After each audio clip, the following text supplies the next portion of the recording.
What up, everybody? It's your boy Rocko, and this is duoUwander. You already know, man. Welcome back to another episode of Rocko's Travel Life.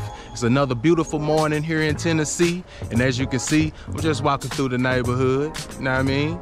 Getting a little exercise. It's such a beautiful morning. But anyway, man, on this episode, we're gonna be talking about whether or not obtaining residency or remaining a perpetual tourist is the route for you.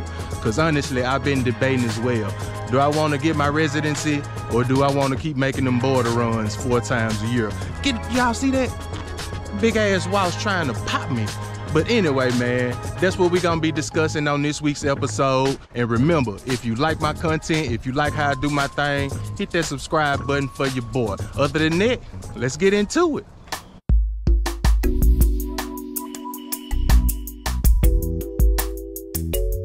All right, so first we're gonna start off with perpetual tourism, which is what I'm most accustomed to.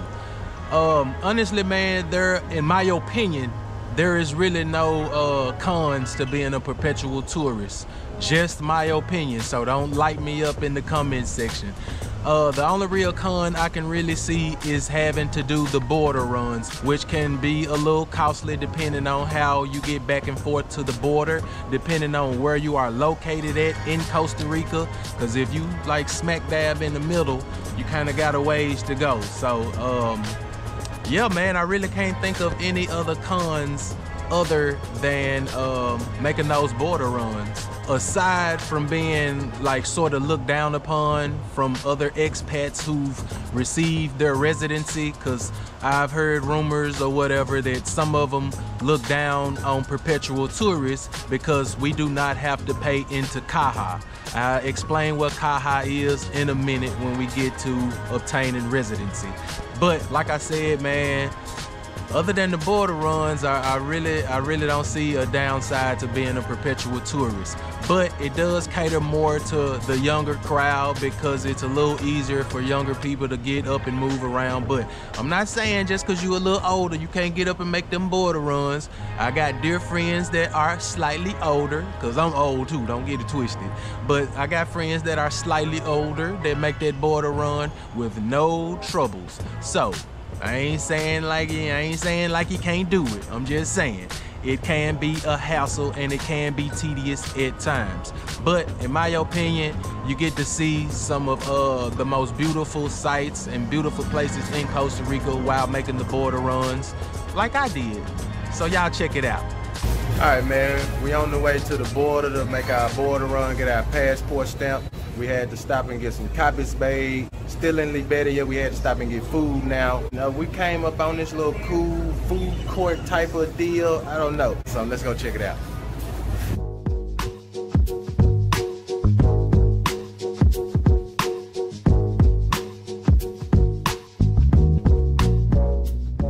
Check that out. Chicharrones.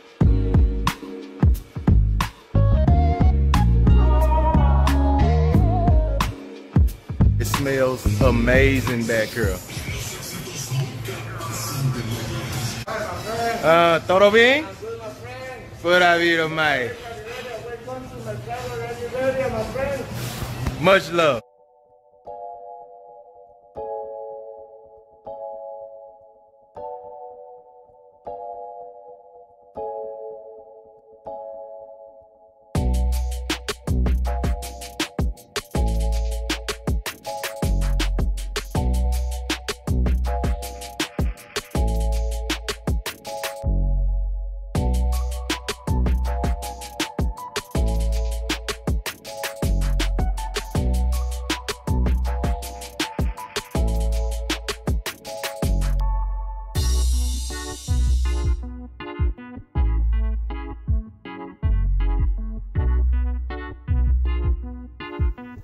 Like I said, it can be fun, but it can be tedious as well. If you want to see for yourself, I got 4 dope videos covering border runs. Check them out once you're done watching this one. I'll leave the links in the description below.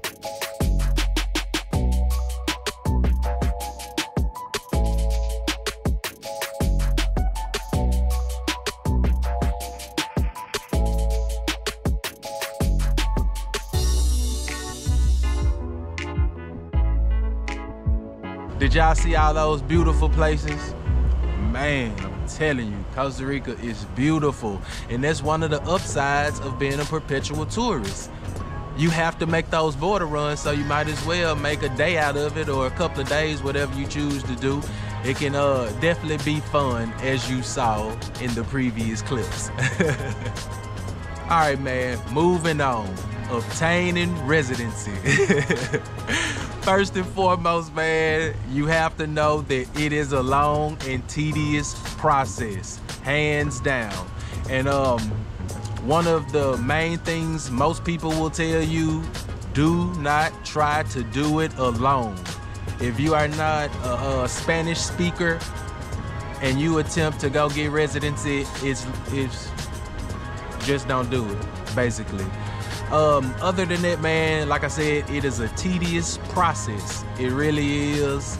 And that's one of the other reasons why most people remain perpetual tourists, because they don't feel like dealing with the hassle of having to deal with all the red tape and everything you have to do to obtain residency. So now I'm gonna just give y'all a few ways to obtain residency.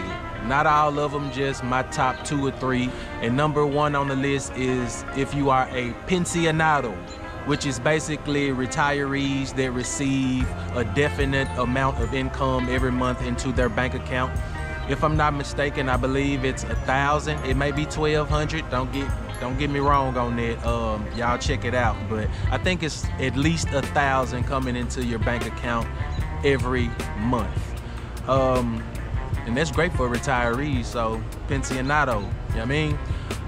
The second way is to be an investor. I think you have to invest like the minimum of 200,000 into a business or property, if I'm not mistaken, and you can obtain residency that way.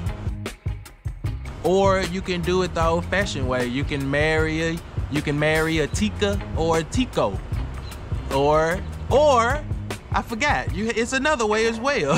One I'm not prescribing to anyone, but you and your loved one can go down there and y'all can make a good old baby in Costa Rica, buddy, and you will be able to get your residency. I swear, but I ain't doing it.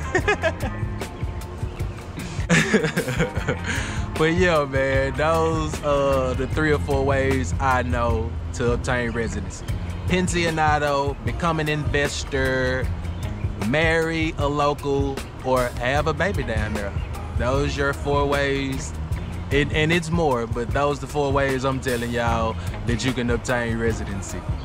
So once you actually obtain residency, you have all the rights of a Costa Rican citizen. It's all good. You can do just about anything you want as a law-abiding citizen of Costa Rica. Don't go wilding out or nothing.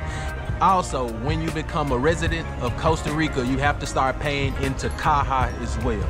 CAJA is simply Costa Rica's healthcare and pension services. So once you obtain residency, you will have to start paying into CAJA. I'm not sure how much it is. I don't know if it's like a definite number each month or it varies from person to person. So you guys do your research and check it out, but you definitely will have to start paying into CAJA. Well, I think that's about it, man. I gave you guys some pros and cons about becoming a resident or remaining a perpetual tourist throughout your stay in Costa Rica, man. And honestly, it just depends on what you like. It depends on what stage you are at in life, you know what I mean? If you're a bit older and like a pensionado or something like that, yeah, I think probably obtaining residency is probably the thing for you. But that's just my opinion. I have no clue what I want to do once I return, try to get residency or remain a perpetual tourist. I don't know. But it's pros and cons to both. It really is. So if you feel like dealing with that red tape and waiting months to maybe even years to get your residency, go for it. But if you want to make them border runs, go for it.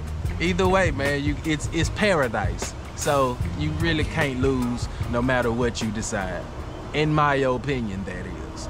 Other than that, man, I appreciate y'all spending y'all Sunday with me. Y'all could have been anywhere in the world right now, but you chose to be with Rocko. I really appreciate you. You already know. Other than that, man, the grind don't stop, the hustle don't stop. I'm gonna holler at y'all next week.